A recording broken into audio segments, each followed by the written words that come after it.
Russian police quickly swooped in on the opposition leader, fighting through his supporters to drag Alexei Navalny away from the nationwide protests he'd organised. He now faces another spell in a Russian jail, an occupational hazard, he told me ahead of the protests, when standing up to the Kremlin.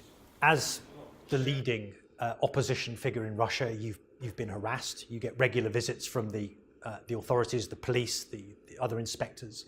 You've been insulted widely, and of course you've been attacked.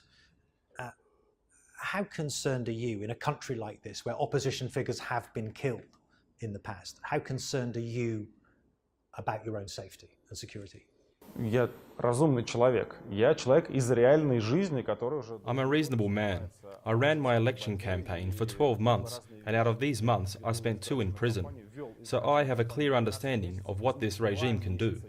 But I'm not afraid, and I'm not going to give up on what I want to do. I won't give up on my country. And it seems there are many Russians on his side. In towns and cities across this vast country, Navalny's anti-corruption movement says thousands turned out to support his call for a boycott of March presidential elections, in which President Putin, already 18 years in power, is expected to be returned. Do you think that Vladimir Putin is genuinely concerned or fearful of you as a political opponent? He is scared of all real competition. We see in these elections that he only allowed those to run who do not even resist, do not even do any campaigning.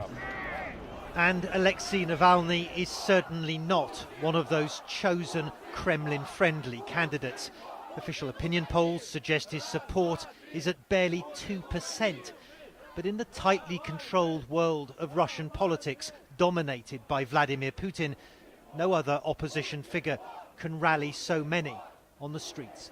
Matthew Chance, CNN Moscow.